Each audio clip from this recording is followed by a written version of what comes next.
네, 안녕하세요. 반갑습니다. 힐링철학원 김동현 원장입니다. 오늘의 강의 제목은 음양은 절대적인 것이 아니다입니다. 많은 분들이 애우시다 보니까 이게 음양을 절대적이라고 생각하고 애우시는 분들이 많이 계세요. 그런데 사주를 계속 풀다 보면 절대로 그렇게 안 풀리는 경우들이 많습니다.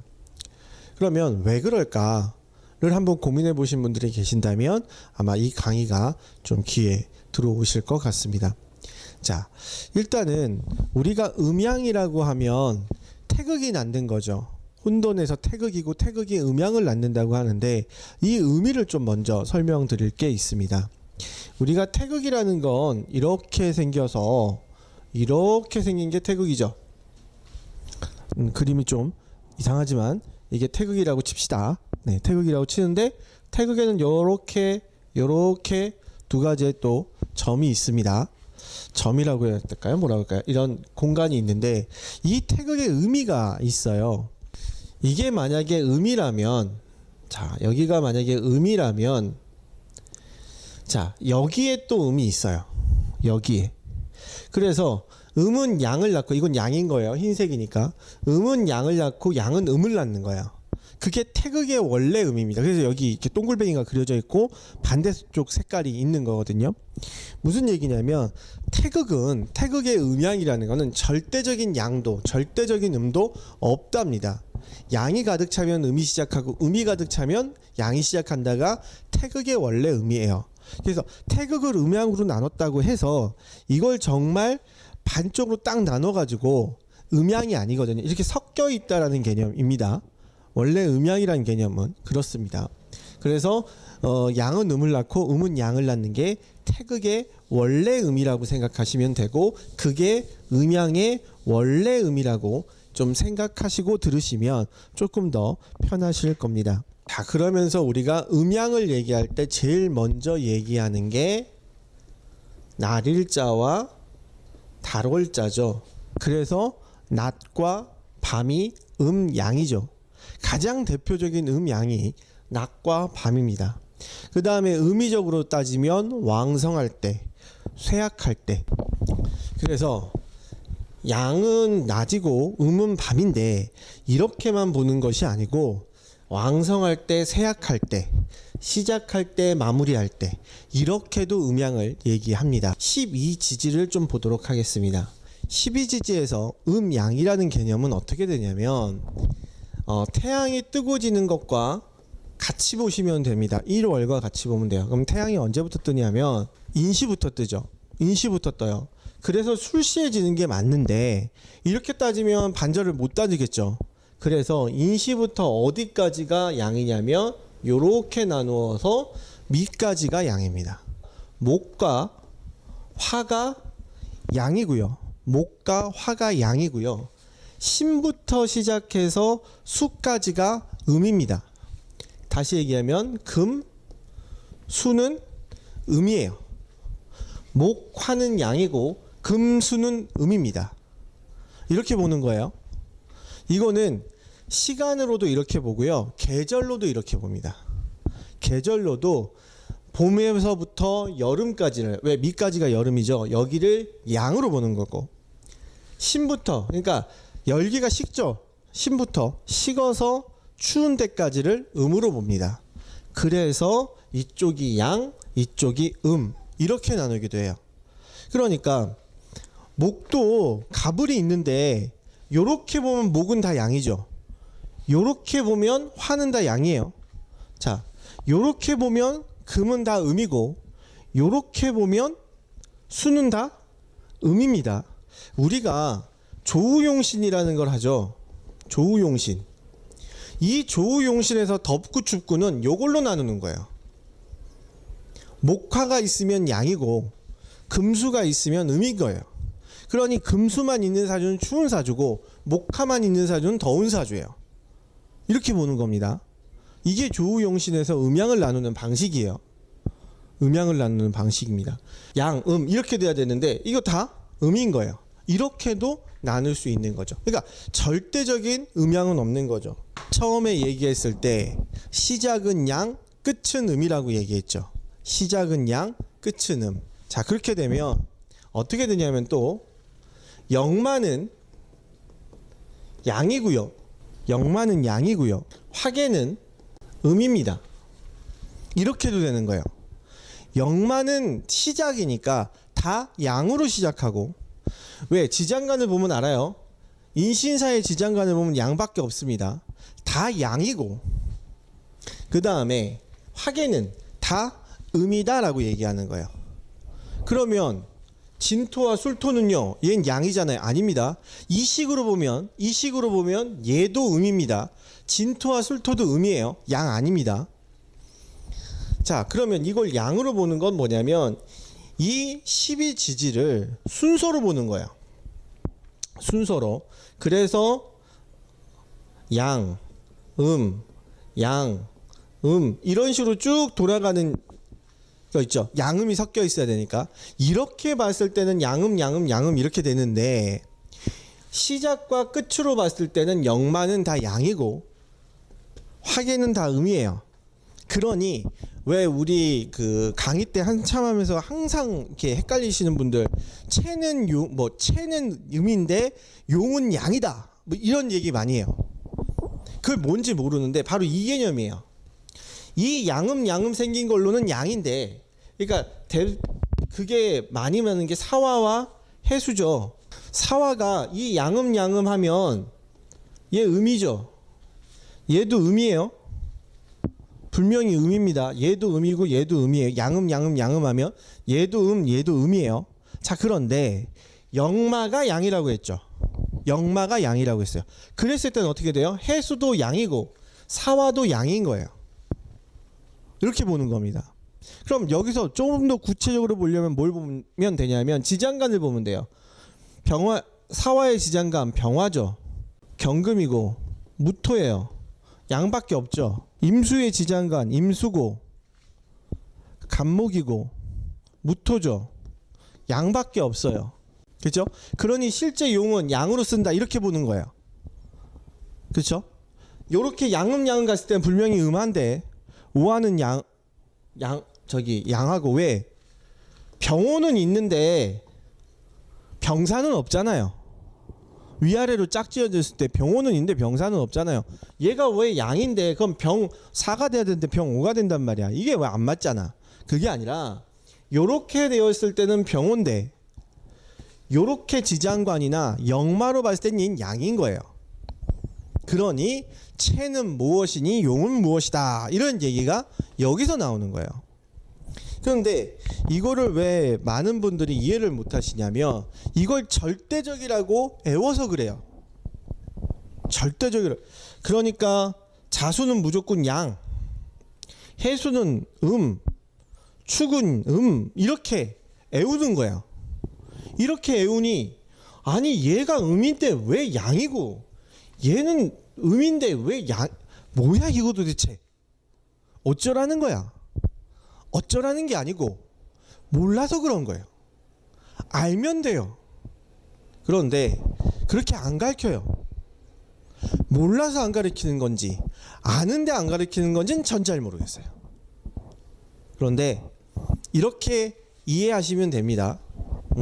어떻게 보면 너무 당연한 얘기인데 제 강의 때 몇 번 얘기하는데 이거 잘 모르시는 분들이 계세요. 그래서 조금 더 쉽게 다시 한번 정리하려고 이렇게 정리를 했습니다.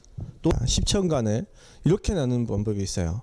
자, 여기서 분명히 간목은 양이고 기토는 음이고 임수는 양이고 정화는 음이고 신금은 음인데, 얘를 요렇게 묶고 얘를 요렇게 묶어요. 이게 어떤 개념이냐면, 이 위에 것들은 태양이 뜰 때 영향을 받는다고 얘기를 해요. 무슨 얘기냐? 태양, 개수, 경금, 을목, 무토는 다 땅 위에서 행사되는 힘이다라고 얘기를 하는 거예요. 왜? 을목도 싹이 피는 거고 경금도 열매를 맺는 거고, 그죠? 병화도 태양이 지구를 내려 비추는 거고 개수도 비 오는 거고 무토는 땅 위고 다 보여지는 쪽이죠. 자기를 나타내고 보여지는 쪽이 요렇게 됩니다. 그럼 얘는 다 숨어 있는 쪽이에요. 갑목, 땅 속의 나무의 뿌리죠. 안 보이죠. 그러니 갑기합토가 되는 거예요. 이거 뭐 보인다. 그럼 갑기합토가 되면 안 되죠. 그죠?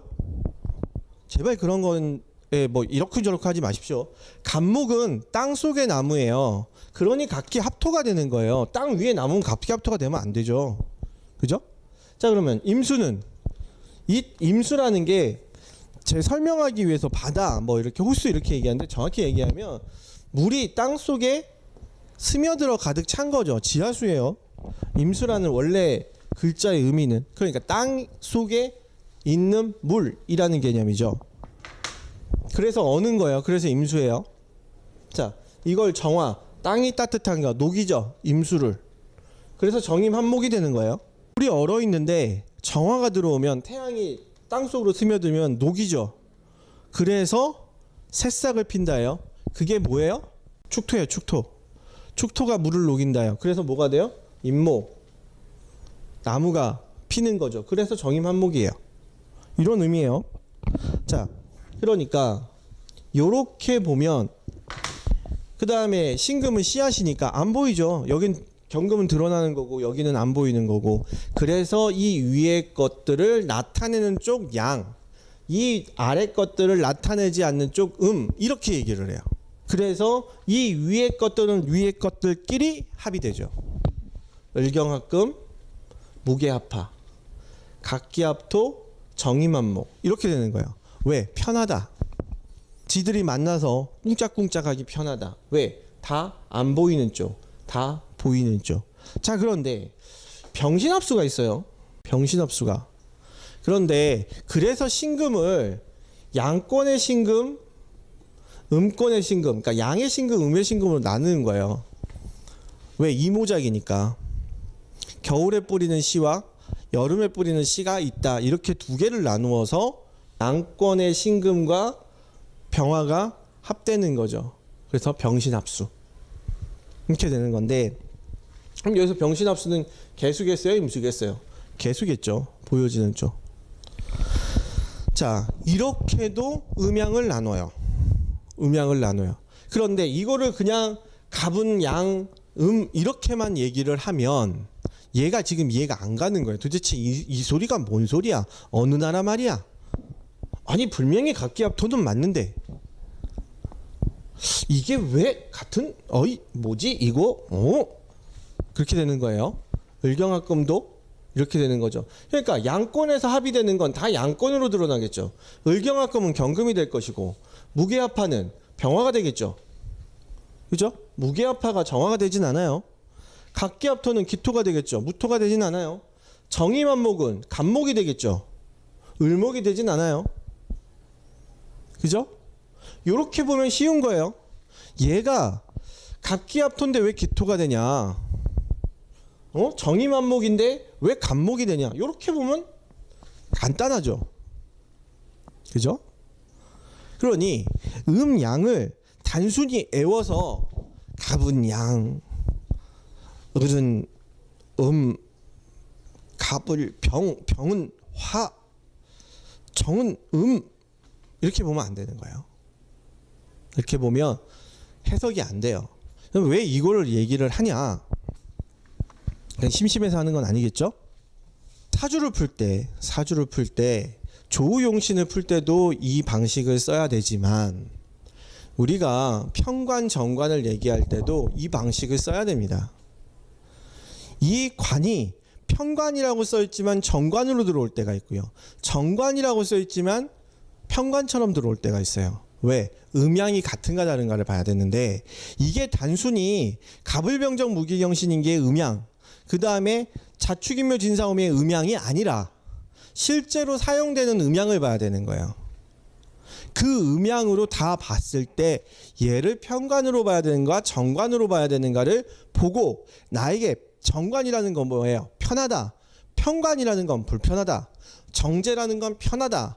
평관이라는 건 불편하다. 이렇게 나누는 거잖아요. 그죠? 정인이라는 건 편하다. 편인이라는 건 불편하다. 이렇게 나누는 거예요. 그러니 나와 같은 권역이면 편하고, 나와 같지 않은 권역이면 불편해요. 그렇게 봐야 되는 거예요. 그렇기 때문에 단순하게 음양으로만 볼 수 없다는 거죠. 그렇게 보고 편관정관을 나누고 그러니까 편과 정을 나누면 사주 해석 안 됩니다. 그래서 사주 해석이라는 거는 크게 봐야 되는 거예요. 크게. 이거를 갑을 병정 양음 자축인묘 양음 이렇게 보는 게 아니라 실제적으로 해석할 땐 더 크게 봐서 양권 음권 또는 그 인부터 양 신부터 갑기 이렇게 병 을경 뭐 이렇게 이런 식으로 크게 봐야 돼요.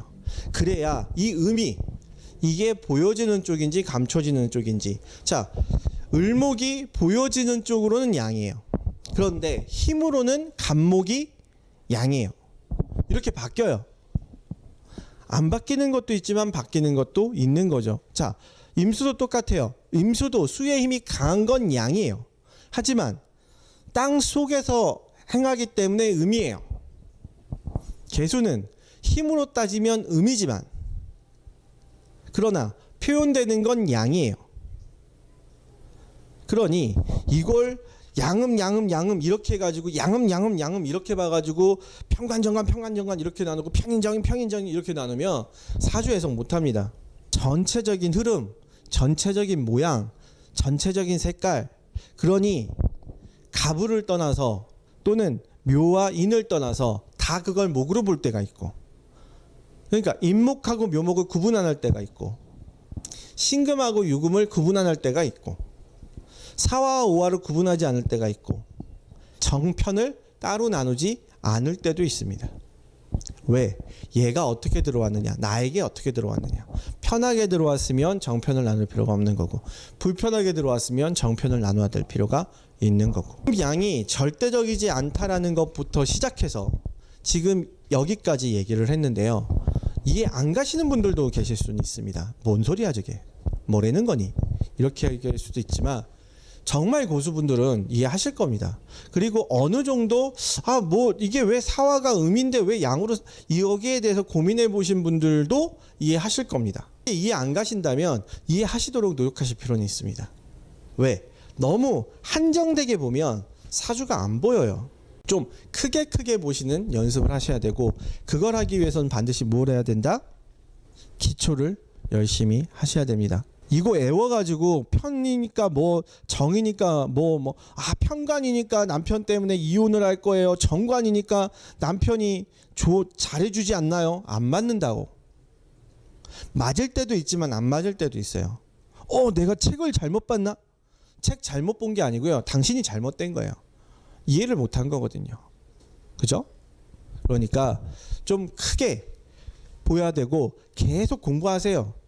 왜 이게 안 맞지? 왜 이렇게 얘기하지? 왜 이렇게 얘기하지? 왜 저 사람은 저렇게 얘기하지? 계속 공부하세요. 계속 고민하시고. 그러면 실력이 늡니다.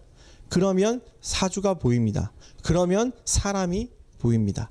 그러면 제대로 된 조언을 할 수가 있습니다. 네, 안녕하세요. 반갑습니다.